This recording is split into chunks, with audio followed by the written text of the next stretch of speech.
마가복음 말씀에서 예수님께서 하신 첫 번째 말씀은 때가 찼고 하나님의 나라가 가까이 왔으니 회개하고 복음을 믿어라 라는 말씀이었습니다. 그리고 또 예수님께서 하신 첫 번째 일은 16절 말씀 보는 것처럼 갈릴리 해변으로 지나가시다가 시몬과 그 형제 안드레가 바다에 그물 던지는 것을 보시니 그들은 어부라. 17절 예수께서 이르시되 나를 따라오라 내가 너희로 사람을 낚는 어부가 되게 하리라 하시니, 이렇게 제자들을 부른 일이었습니다. 예수님께서 제자들을 부르실 때 나를 따라오라 내가 너희로 사람을 낚는 어부가 되게 하리라 말씀을 하셨습니다. 여기서 이 사람을 낚는 어부라고 하는 말은 번역상에 논란이 참 많은 그런 구절입니다. 왜냐하면 원어 자체는 알리에이스 안스로폰이라는 말인데요, 알리에이스라는 말은 어부, 안스로폰이라는 말은 사람이라는 뜻이거든요. 그래서 글자 그대로 하면 사람의 어부라는 말이죠. 근데 우리가 이제 어부 그러면 뭡니까? 물고기를 잡는 사람들 아닙니까? 근데 여기서 문제가 되는 게 낚는다라는 것입니다. 여러분, 우리 보이스피싱 있지 않습니까? 보이스피싱이 뭡니까? 목소리로 낚는 거거든요. 우리가 좀 누구에게 속았다 그럴 때 어떻게 합니까? 낚였다 말합니다. 그래서 이 낚이다 혹은 낚다라는 말은 어감이 별로 좋지 않을 수가 있습니다. 아니, 우리가 전도를 하는데 사람을 우리가 낚습니까? 그게 아니잖아요.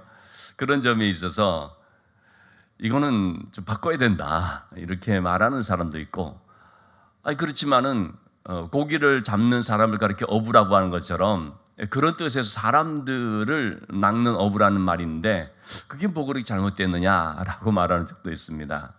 어쨌든 원어 자체는 사람들의 어부다라는 말이고, 이것을 누가복음에서는 뭐라고 표현했습니까? 예수님께서 베드로의 배에 올라서 깊은 데로 가서 그물을 내려 고기를 잡으라 그랬더니 베드로가 순종해서 고기를 잡았는데 배가 가득할 정도로 됐죠. 그래서 베드로가 그때 어떻게 했습니까? 예수님 발에 엎드려서 주님 나를 떠나십시오. 나는 죄인입니다. 그랬더니 주님께서 나를 따르라 그랬죠. 그러면서 하신 말씀이 뭡니까? 이제부터는 사람을 취하리라. 그래서 사람을 낚는 어부라는 말보다 사람을 취하는 어부 이렇게 표현하는 것이 좋지 않겠느냐 하는 그런 해석들이 있는데 저도 거기에 대해서 좀 공감하는 바입니다. 어쨌든 주님께서 제자들에게 한 말씀은 고기를 그동안에 잡고 있던 어부들이었기 때문에 이제는 너희가 물고기 잡는 사람들이 아니고 고기 잡는데, 그래서 그걸로 돈 버는데 힘쓰는 사람들이 되지 말고 나를 따라서 사람들을 얻는 어부가 되라, 사람들의 생명을 건지는 어부가 되라 하는 말씀인 것을 볼 수 있겠습니다. 어쨌든 베드로를 비롯한 야고보, 그 뒤에 나오는 베드로와 안드레, 그리고 야고보와 요한, 이들은 하여튼 갈릴리 바다에서 고기 잡는 삶을 그동안 살고 있었습니다. 이들의 최대 관심사는 오직 고기 잡는 것입니다. 어디에 고기가 많을까? 언제 고기가 많을까? 어떻게 하면 고기를 더 잘 잡을 수 있을까? 그들의 관심사가 이 물고기 잡는 것인데, 왜 그렇습니까? 그래야 돈 버니까, 그래야 먹고 사니까, 그래야 가족들을 다 생계를 부양할 수 있으니까. 그래서 오직 그들은 그런데 목표를 둔 삶을 살고 있었던 것이죠. 그런 이 어부들을 보면서 주님께서 하신 말씀이 나를 따라오라 라는 말이었습니다. 나를 따라오라. 이제부터 고기를 따르는 인생 살지 말고 나를 따르는 삶을 살라. 여러분, 우리가 무엇을 바라보면서 무엇을 추구하는 삶을 사느냐 굉장히 중요하지 않습니까? 어쨌든 사람들은 그 무엇을 하더라도 다 그걸 통해서 어떻게 돈 벌까, 어떻게 돈 많이 벌까 이런 생각을 하면서 살지 않습니까? 그런데 이런 세상의 것 또는 재물 또는 자기의 어떤 야망이나 자기의 뜻을 쫓아서 욕심을 따라서 사는 그런 삶에서 나를 따라오라 하는 주님을 따르는 삶으로 이렇게 바뀌어야 되는 것이죠. 무엇을 쫓느냐가 참 중요하다는 것입니다. 여러분, 그 유명한 스티브 잡스, 세상을 바꾼 사람으로, 소위 세상을 바꾼 아주 혁명적인 사람으로 일컬어지죠.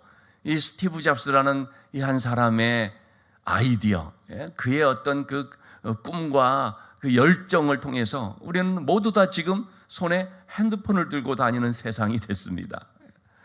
처음에는 그가 큰 기업체에서 쓰던 이 컴퓨터, 이걸 가지고 어떻게 하면 모든 사람들이 책상 위에 이 컴퓨터를 다 쓸 수 있도록 하면 할 수 있겠느냐, 그런 뜻을 가지고 했는데, 사람들이 볼 때 아니 그럴 일도 없을 뿐만 아니라 어떻게 그리 될 수 있겠느냐 했는데, 근데 그렇게 됐습니다. 근데 거기서 한 걸음 더 나가서 이번에는 그 핸드폰을 가지고 세상의 모든 정보를 다 아는, 그동안에는 폰, 전화라는 것이 다 그냥 통화하는 것으로만 사용을 했었는데, 근데 이게 통화만 하는 것이 아니라 뭐 어느 곳에서나 통화를 할 뿐만 아니라 그걸 가지고 모든 정보를, 모든 뉴스를 보고 또 거기에서 또 각종 정보도 얻고 또 여러 가지 그런 기능들을 할 수 있도록 하는 이런 아주 그냥 세상을 변화시키는 일을 했죠.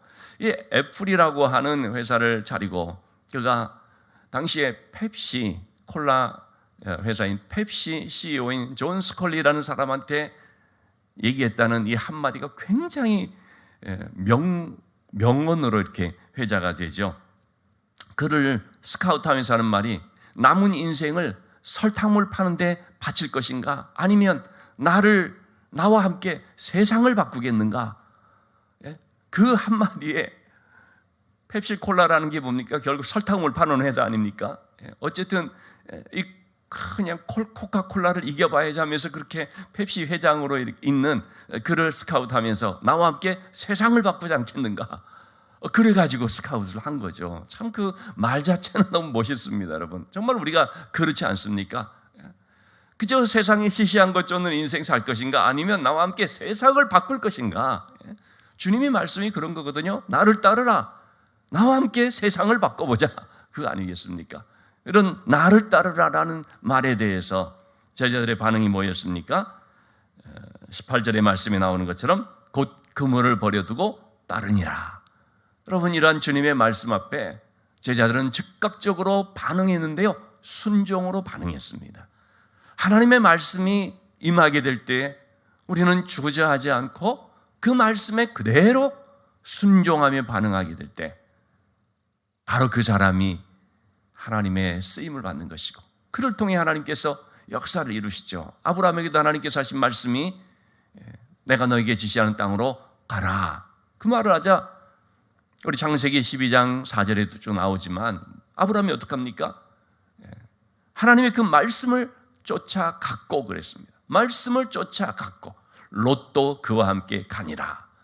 아브라함이 딱 순종을 하는데, 그러자 거기에 가족 중에 롯이 또 나도 그럼 같이 가겠다라고 했죠. 그래서 참 롯이 문제 많은 사람이었지만 어쨌든 하나님의 그 은혜로 멸망받는 소돔 고모라 성에서 구원을 받지 않습니까? 어쨌든 하나님의 말씀이 딱 주어지자 바로 그 말씀에 소위 우리가 좌고우면, 이리 생각하고 저리 생각하고 이것저것 재보고 또 따져보고 그냥 이리 갈까 저리 갈까 지체하고 그런 게 아니라, 알겠습니다, 딱 순종하며 나갈 때 참으로 그것이 하나님을 기쁘게 하고, 그것이 바로 믿음이라고 할 수 있죠. 하나님께서 아브라함에게 너의 독자 이삭을 바쳐라. 그러자 아브라함이 어떡합니까? 다음 날 아침 일찍 일어나 이삭을 데리고 하나님 말씀하신 모리아 산으로 가죠. 이 하나님의 말씀 앞에 알겠습니다, 즉각 순종하며 따르는 것, 이것이 바로 하나님의 사람들, 또 믿음의 모습이다라고 말할 수 있죠. 자, 이렇게 주님께서 하신 첫 번째 사역은 제자들을 부른 것이었습니다. 두 번째로 하는 것을 성경에서 오늘 말씀에서 보여주고 있는데, 21절의 말씀에 가버나움에 들어갔고요, 그 가버나움 안식일에 회당에 들어가서 가르치셨습니다. 유대인들은 각 지역마다 회당이 있었습니다. 이 회당이라는 것은 구약 시대에 나오지 않습니다. 구약에는 성전 중심이었기 때문에 그런데 성전이 무너진 가운데 바벨론 포로 생활을 하게 되었고, 포로에서 돌아온 백성들이 영적으로 각성을 하면서 우리가 왜 이렇게 큰 불행을 당하게 됐고 신앙의 중심인 성전까지도 불에 타는 그런 비극이 일어나게 됐는가? 우리가 하나님을 몰랐기 때문이다. 하나님의 말씀을 잊어버렸기 때문이다. 이제 우리가 신앙적으로 또 좀 자라기 위해서 회당이라는 걸 짓자. 그래서 그때부터 이제 유대인 남자들 10명 이상만 있는 곳이라면 어느 곳이든지 회당이 생겨나게 됐습니다. 유대 나라에만 회당이 있는 것이 아니라 유대인들이 흩어져 살고 있는 어느 곳이든지 다. 그래서 바울이 복음 전도하러 다니면서 먼저 회당부터 찾아간 것이죠. 왜냐하면 거기 유대인들이 적어도 한 10명 이상 있으면 회당이 항상 있으니까. 빌립보에서는 회당이 없었죠. 그래서 바울은 안식일 날 기도할 처소를 찾기 위해 문 밖 강가 좀 한적한 기도할 곳이 없나 갔는데, 거기에 또 그래도 하나님 말씀을 사모하는 몇 명의 여성들이 모여 있어서 거기서 바울이 말씀을 전했더니 루디아라고 하는 사람이 마음을 열어 말씀을 영접하게 된 것이죠. 어쨌든 회당이 이렇게 여러 곳에 이제 있었는데 예수님이 바로 이 회당에 가셔서 하나님 말씀을 가르칩니다. 그런데 그 말씀을 22절 말씀입니다. 뭇사람이 그의 교훈에 놀라니 이는 그가 가르치시는 것이 권위 있는 자와 같고 서기관들과 같지 아니함이러라. 예수님께서 말씀을 가르치시는 그것은 그들이 전에 또 쭉 들어왔던 서기관들, 하나님의 말씀을 기록하고 말씀을 누구보다 잘 안다고 했던 바로 그런 서기관들이 말하는 것과 너무나 달랐던 것입니다. 여러분, 왜 달랐을까요? 권위 있는 자와 같고 그랬습니다.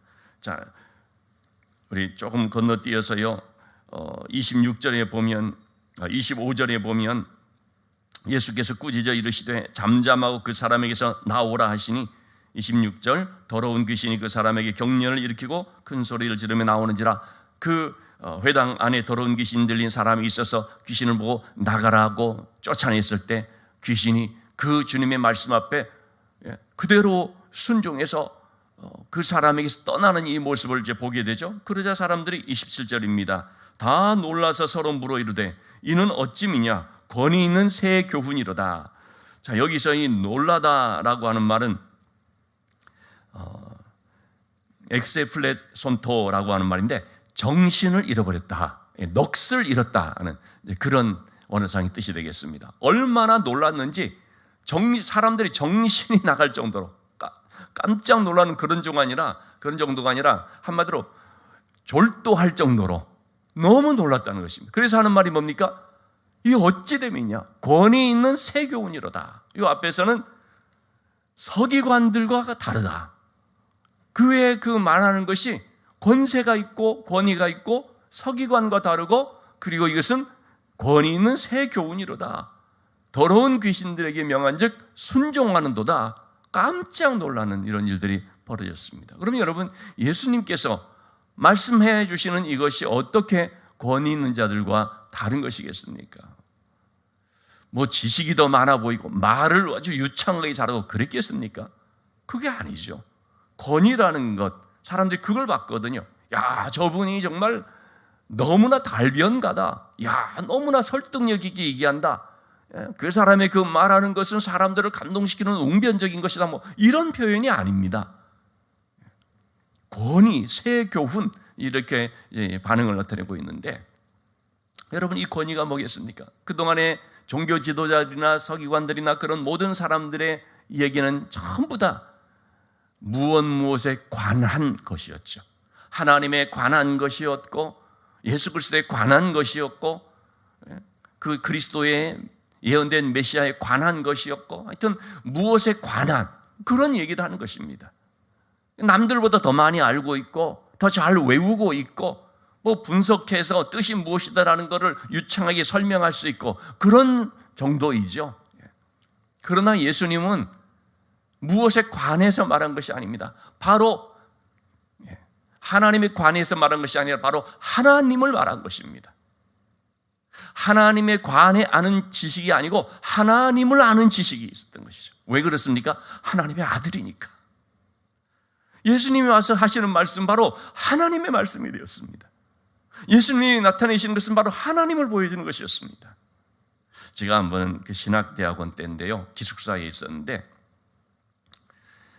어느 날 제 방에 갔더니 제 후배인데, 제주도 후배인데 그 기숙사에 있는 분들을 모아놓고 막 무슨 얘기를 하고 있었던 것입니다. 그래서 내가 들어갔더니 저를 되게 보는데 무슨 얘기를 하고 있었냐 했더니 저보고 하는 말이, 그 후배가 형네, 처음에는 무슨 막 얘기를 하고 있어. 제가 가서 들어보니까 제가 뭐 무슨 내용이지 싶어서 아니 무슨 얘기인데라고 물었던 거죠. 그랬더니 이 후배가 아니 형네 아버지 얘기를 하고 있어요. 그렇게 하고 얘기하는 거예요. 제 아버지가 이 제주도에서는 좀 유명한 목사님이었거든요. 그래서 형네 아버지 얘기를 하고 있어요. 얘기를 하는 거예요. 그래서 제가 그래서 좀 얘기를 했죠. 그러니까 제 후배가 얘기하는 것하고 제가 얘기하는 것하고 받아들이는 것이 너무 다른 거죠. 이 사람들이, 듣는 사람들이 얘기를 듣는데 그 제3자가 아는 관점에서 얘기하는 것과 당사자의 아들이 얘기를 하는 것하고 받는 느낌이 다른 것입니다. 그래서 그때 제가 느낀, 아들의 권위가 이런 거로구나. 여러분, 아무래도 아들이 잘하는 거 아니겠습니까? 누가 말하는 것보다도 아들이 말할 때 더 신뢰가 가고 권위가 느껴지고 그런 거 아니겠습니까? 그런 것처럼 그 어떤 종교 지도자들, 성경학자들이 얘기하는 것하고 예수님께서 하시는 말씀은 근본적으로 달랐던 것이, 듣는 사람들이 바로 그렇게 느껴지는 부분이 어떤 차이였는가? 그건 누가 아무리 유창하게 말해도 그건 그냥 제3자적인 그런 얘기가 되는데, 예수님이 하시는 말씀은 아들의 얘기했던 것입니다. 아버지의 그런 모든 것들이 아들을 통하여 나타나는 것이었습니다. 말 한마디도 너무나 달랐던 것이죠. 이것이 바로 사람들이 느낀 권위 있는 또는 권세 있는 새 교훈이도다 라고 말했는데, 어떤 권세냐 보니까 요한복음이 바로 이 부분을 아주 잘 말해주고 있고 많이 이런 부분을 얘기하죠. 그래서 주님은 사람들이 분명히 얘기하죠. 아들의 권세다라고 분명히 나타내죠. 빌립이 주님, 저희들에게 하나님을 보여주시옵소서라고 얘기하자 주님 뭐라고 대답합니까? 빌립아, 너희가 오래 나와 함께 그동안 있었는데 알지 못하겠느냐? 나를 본 자는 아버지를 본 자요. 내가 말하는 모든 것들이 하나님을 나타내는 것이고 나를 보내시는 분이 하나님이신데, 그렇기 때문에 내가 하는 것은 하나님의 말씀이고 나의 모습은 바로 하나님이 하시는 일이고 그 주님의 성품, 주님의 속성은 바로 하나님의 것을 그대로 나타내 주는 것이었죠. 그런 점에서 나를 본 자는 아버지를 본 자다라는 말씀을 한 것입니다.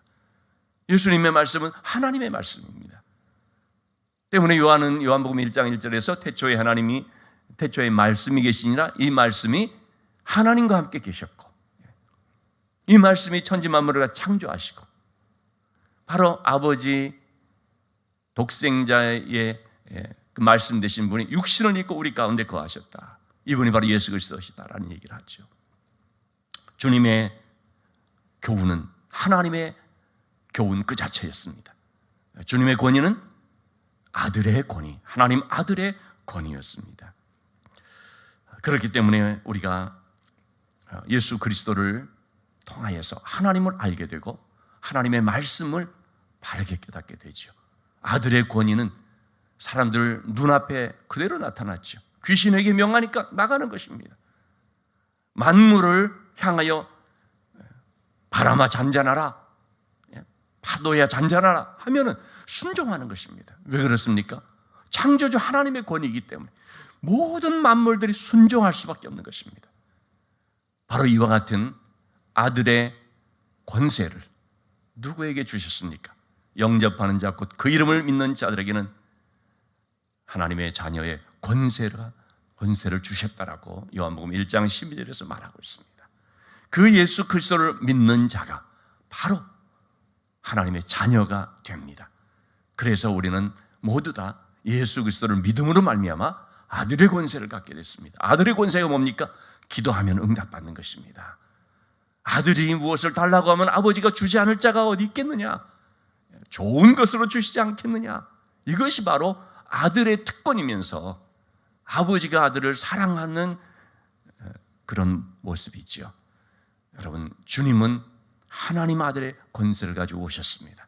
그 주님을 영접하는 자, 그 주님의 말씀으로 살아가는 자에게는 아들의 권세가 있음을 우리가 기억하고, 오늘도 우리에게 주신 아들의 권세를 가지고 하나님 앞에 믿음으로 기도하면서 믿음으로 응답받는 복된 삶이 될 수 있기를 주님의 이름으로 축원합니다.